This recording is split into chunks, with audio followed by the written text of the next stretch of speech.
Dear students, today I am going to start a new lecture of androgens and analogs. This is the second lecture, and I am going to complete it today with all that has remained previously.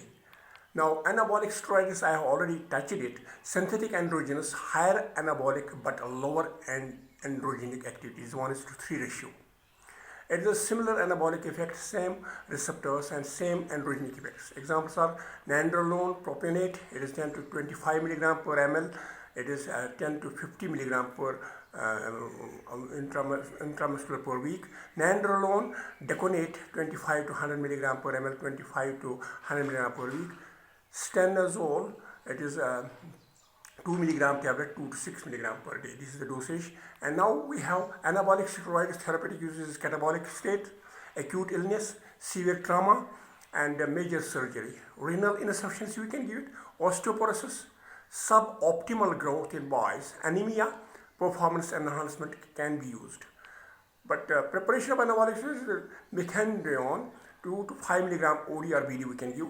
Nandrolone phenylpropionate, 10 to 50 milligram intramuscular, once oxymetholone or twice weekly per 10 to 25 milligram per ml injection we can give. Nandrolone deconate, 25 to 100 milligram intramuscular every 3 weeks, 25 to 100 milligram per ml injection is provided, is available. Oxymetholone, 5 to 10 milligram children, 0.1 milligram per kg once.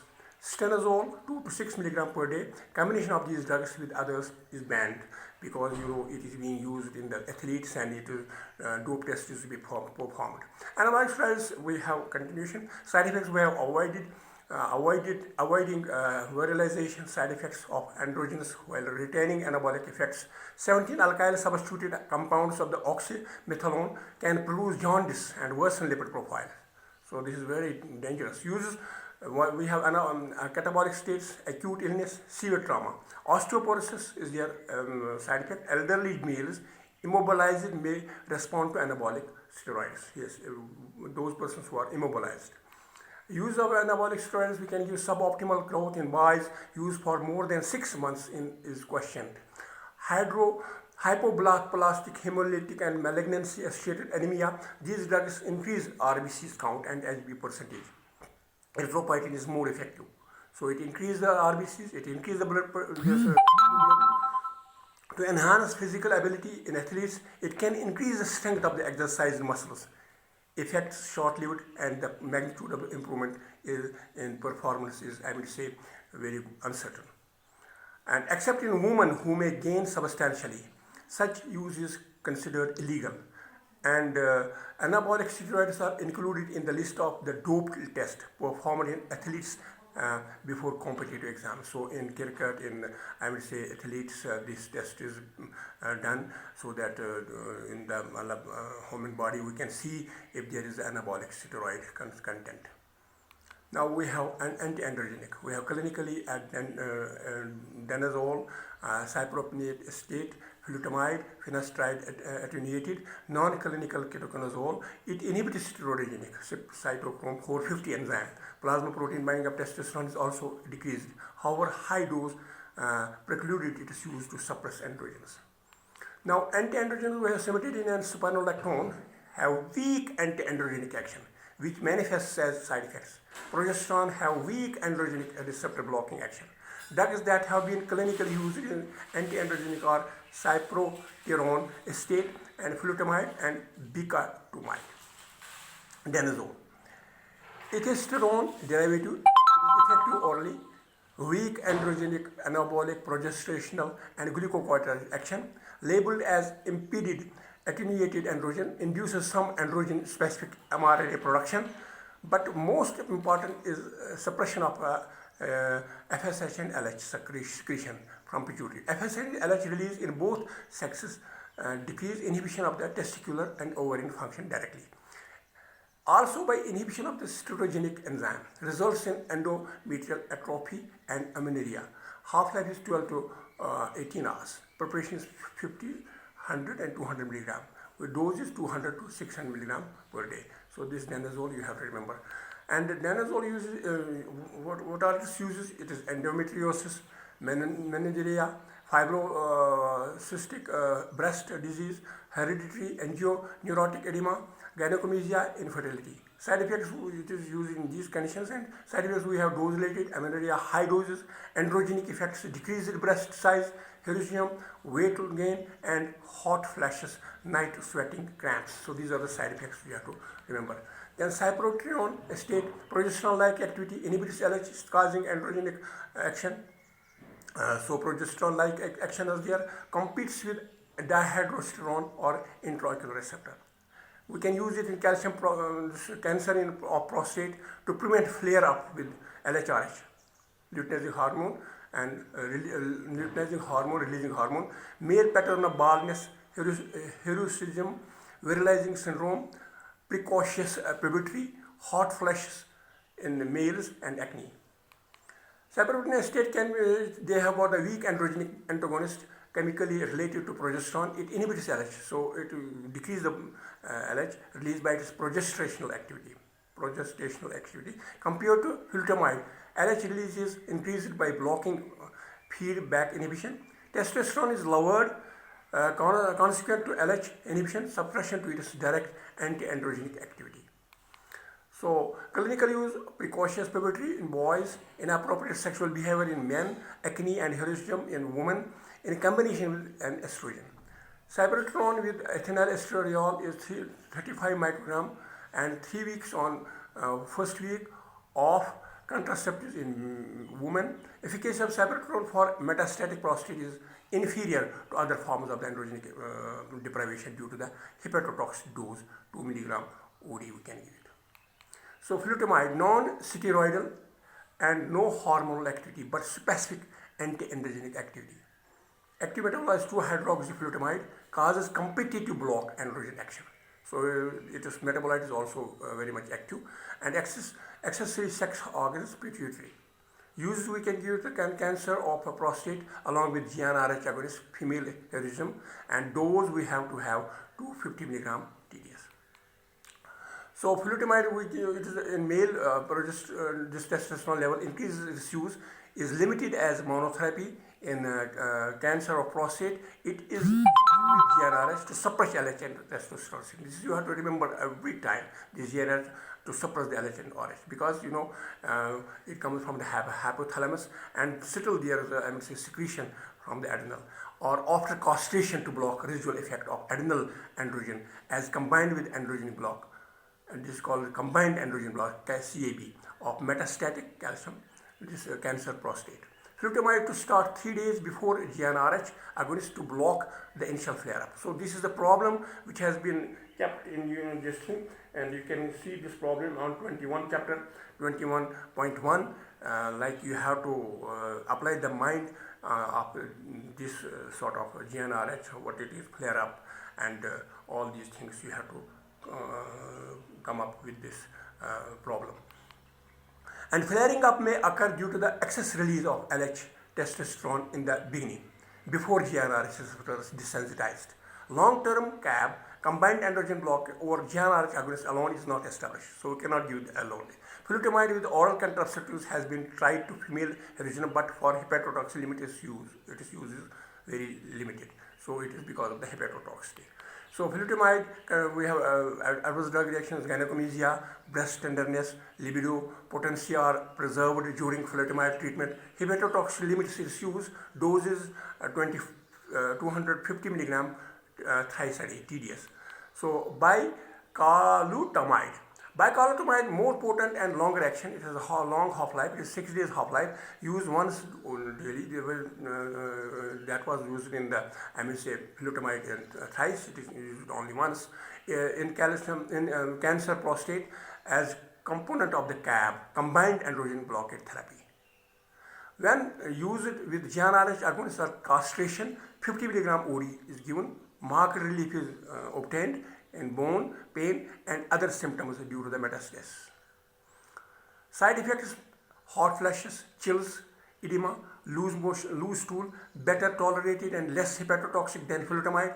Elevated hepatic transaminases are there. Tablet we have to give 50 milligram and nilotamide, it is a very long nilotamide. So now we have an important, I would say, alpha 5 reductase. There's a finasteride we give in, I would say, prostate cancer. Mechanism of action is a competitive inhibitor of the 5 alpha reductase.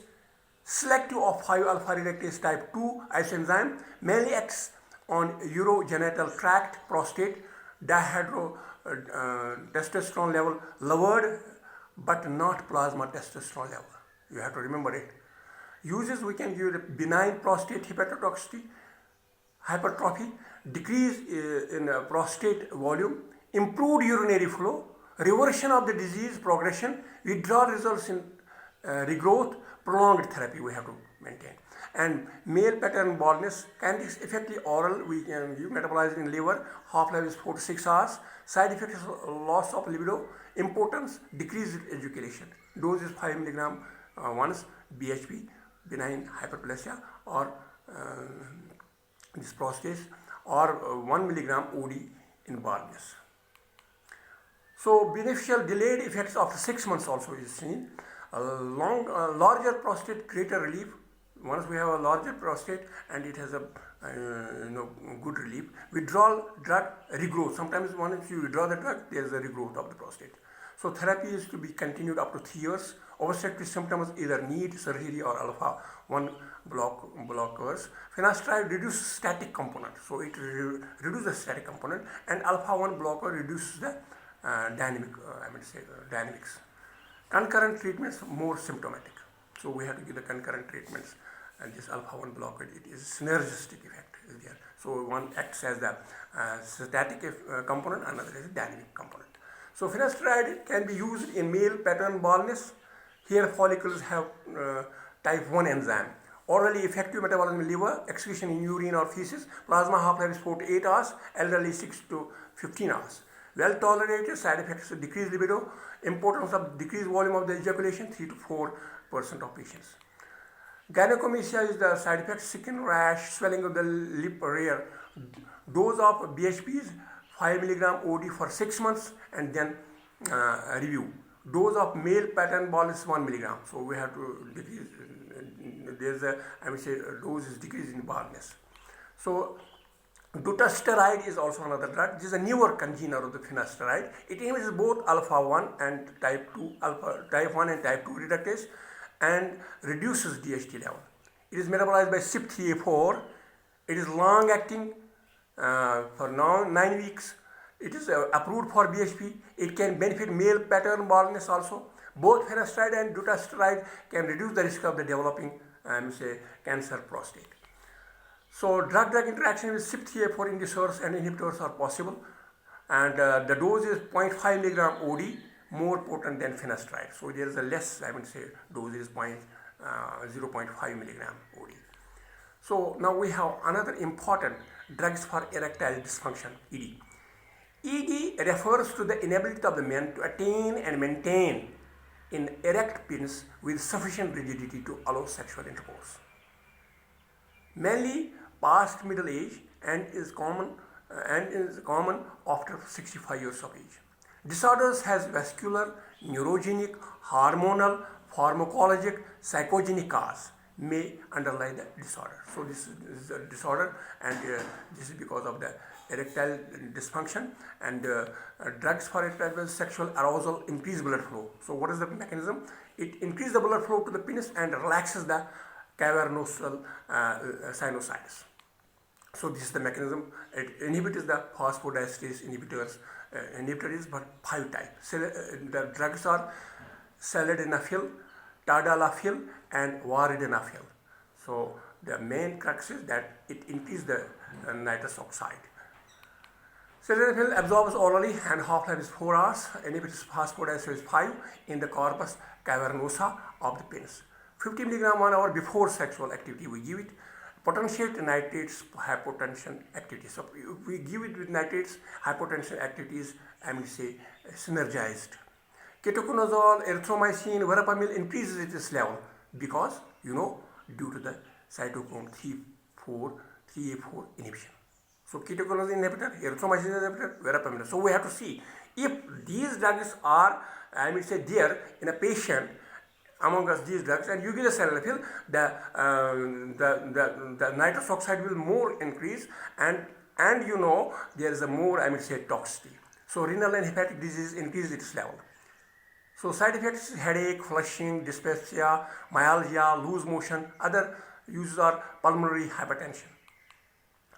So sexual arousal increases blood flow to penis to maintain erection with rigidity to allow sexual intercourse. It relaxes cavernosal sinusoids, fill up with blood. Nitrous oxide is released from parasympathetic nans, we can say called as NA and C, non-adrenergic, non-cholinergic nerves, acetylcholine and PGs. A variety of the mechanics, prosthetic devices and surgery have been used for erectile dysfunction. There are other mechanisms which can take place, but this is the drug, this is sildenafil.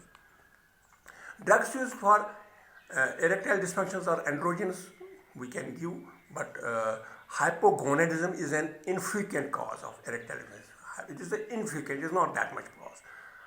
When androgen deficiency is proved, decreased potential testosterone esters or transdermal testosterone therapy is effective. So number 2, we can have phosphodiesterase 5 PDE, phosphodiesterase 5 inhibitors.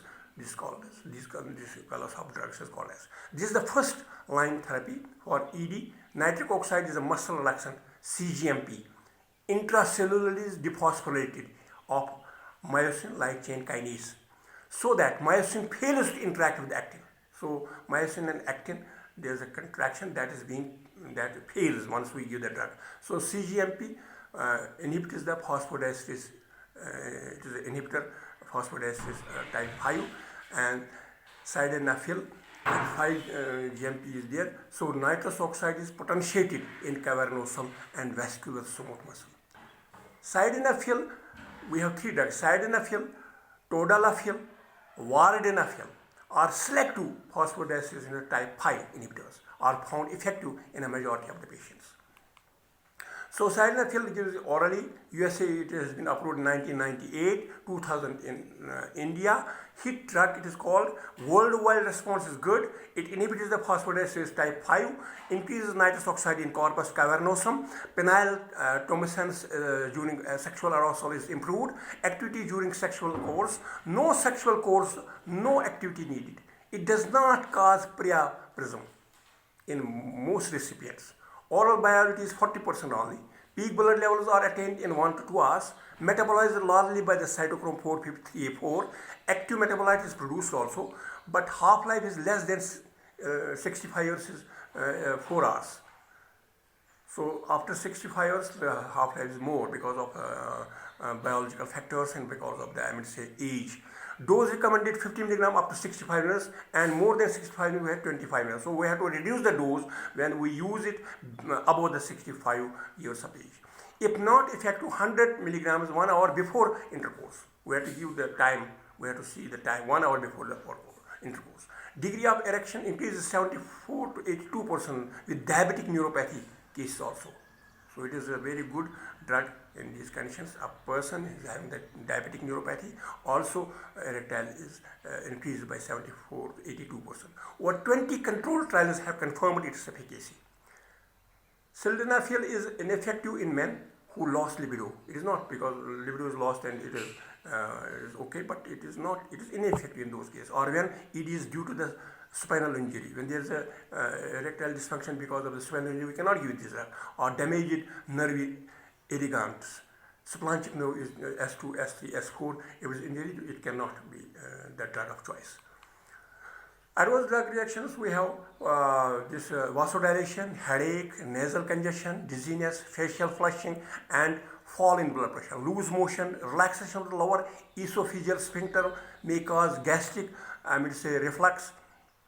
And we have sildenafil also inhibits phosphodiesterase 6, which is involved in the photoreceptor transduction in the retina. So you have to remember this. There is impairment in the transduction in the retina. Impairment of the color vision is therefore blue-green discrimination in some. sudden loss of vision due to the NAION. This is called the non-arteritic ischemic optic neuropathy. It is because of the due to phosphodiesterase 5. Sildenafil with nitrates precipitate falling blood pressure. That I have told you is a synergistic effect with the nitrates. So MI more than 6 million prescriptions. We have FDA received 130 deaths by 2002. You know, when we give this drug, I mean say with MI, a person who is having the MI, there are 130 deaths by 2002. Death occurred in known risk factors like drug-drug interaction. We have contraindication like coronary heart disease. We cannot give this drug. In 4-5 hours of sex, patients are advised to take nitrates after 24 hours. If a person is on nitrates, you should tell him that if you have to go for the intercourse, you can use the nitrates after 24 hours of sildenafil usage. Cautious in liver diseases, kidney diseases, peptic ulcer and bleeding disorders. We have to have be cautious about this thing. So drug-drug interaction, I have already touched it. Erythromycin, ketoconazole, verapamil. Even cimetidine, it is not now it is H2 blocker, it is not nowadays given. It potentiates the action with the sildenafil because the concentration is increased, so there is a more pronounced effect. The blood pressure decreasement. In diseases like leukemia, sickle cell anemia or myeloma, which predisposes priapism. Important, don't take it as aphrodisiac, sexual satisfaction. No, don't. It has got nothing to do with the sexual satisfaction. We have tablets like 25, 50, 100 milligrams. So we can also have this pulmonary arterial hypertension. This drug is given, pulmonary PAH, pulmonary arterial hypertension. You know, NO, nitrous oxide, important for oxygenation pulmonary vascular resistance. You know, nitrous oxide is a dilator. Phosphodiesterase inhibitor, lower pulmonary arterial pressure. Sildenafil more selective for pulmonary circulation than vardenafil. It improves arterial oxygenation in pulmonary hypertension. Exercise capacity is significantly improved in PH. Sildenafil dose is 20 milligrams TDS we can give. Important. Ambrisentan endothelin antagonist is a new drug for PH. So it is an important, we cannot give this PAH in the PAH. There is another drug that's called as the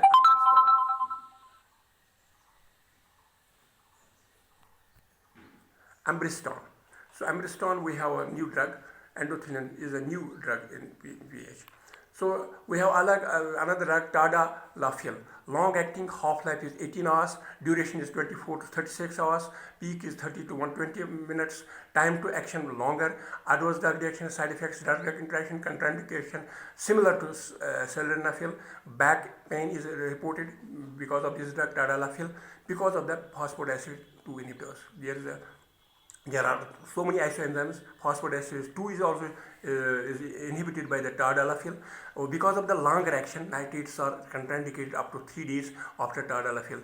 Phosphodiesterase inhibitor 6, this affinity, less so visual disturbance, less frequently. Tadalafil is also approved for PH. Dose is 10 to 20 milligrams 3 minutes before the intercourse.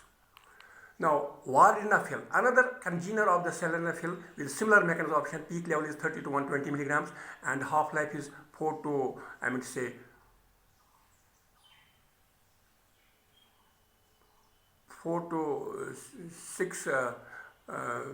5 hours. Side effects contraindicated. Contraindications and drug-drug interaction same as compared with the tadalafil. It prolongs QT interval. Should be avoided in hyperkalemia and in patients with long QT interval or those receiving class 1A antiarrhythmic dose, 10 mg, elderly 5 mg and maximum is 20 mg. This is called vardenafil. Now we have another technique, PIPE, that is called papaverine pentolamine induced penile erection therapy. That's called PIPE, papaverine pentolamine induced penile erection therapy. Injection papaverine 3 to 20 mg with or without pentolamine, 0.5 to 1 mg in the corpus cavernosum produces tumescence to permit intercourse. Technique is very difficult, need a skilled and trained personnel. Priapism 2 to 50 milligram cases is there. If not treated, leads to the permanent damage because reverted by aspirating blood from the corpus cavernosum or by injection. Phenylephrine locally we can give. Repeat injection can cause penile fibrosis. So repetition of the injections is a very cumbersome technique and it causes the fibrosis.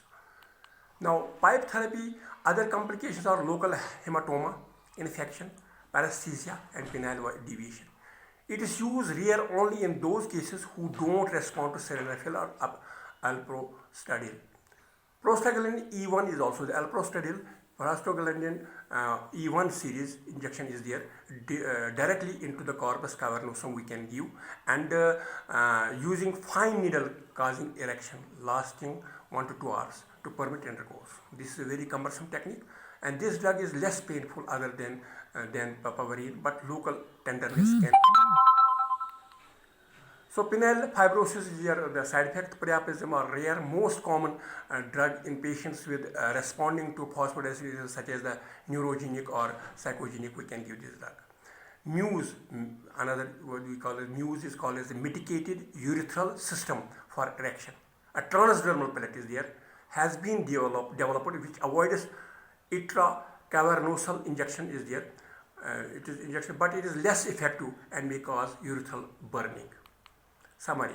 So testosterone, we have pharmacological action, mechanism of action, pharmacokinetics, use in preparations, anabolic steroids use in preparations, anti-androgenic details, we have danazole and flutamide, phosphodiesterase mechanism of action and adverse effects. And thank you very much, and I hope that you would have. But there is a problem, problem directed. It is 21 chapter. You have to go through this chapter, and this chapter, a person is 65 years old man, severe pain is there through the left shoulder region. Pain increases last 4 weeks, no relief by analgesic or NSAIDs, and worsened by the this pressure or movement. Increased mutilation, difficulty for the last 6 months, shoulder x-ray, osteolytic lesion in the head of humerus, rectal examination consistent with the prostate cancer by needle biopsy has been diagnosed, and raised serum PSA level means prostate stimulating antigen. Then refused orchiectomy and prescribed injection triptorelin 3.7 milligram intramuscular to be repeated after 1 week. Pain and greater bladder voiding difficulty, and then scrotum, this serum PSA level is 34 nanogram per ml, so it has increased. So there are 3 questions you have to answer. What cause increases bone pain and urinary obstruction symptom? Is choice of drug increased? Could the flaring of the symptoms be avoided? If so, how? Can any drug be given to relieve the bone pain? So this is you have to have this question, and you have to answer this question, and you have to go through the anti-androgenic and all these. What is the feedback inhibition? What is its role when the hypothalamus GnRH is given, and when the testosterone antagonists are given, and what are the interactions, and feedback inhibition is very important, and you have to go through this problem, and you have to read these problems, and you have to assess these problems correctly. So have a good day, and wish you would have understood it and be prepared for the assessment.